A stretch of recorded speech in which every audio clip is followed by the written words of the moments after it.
How to fix Instagram login problem. First thing guys, open the settings, go to the apps. When you open the apps manager on this page, you will find all the apps that you have on your phone.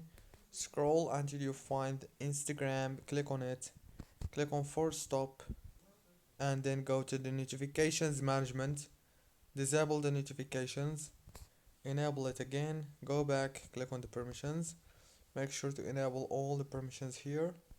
Go back and click on the data usage. Turn off all those options and enable them back again. And the last thing you want to do is click on the storage, click on clear data and clear cache. Go back to the home page, and now you have to open the Play Store or the App Store if you have iPhone. Go to the search bar, search for Instagram and click on update to update it. Don't forget to like, subscribe. Thank you for watching this video.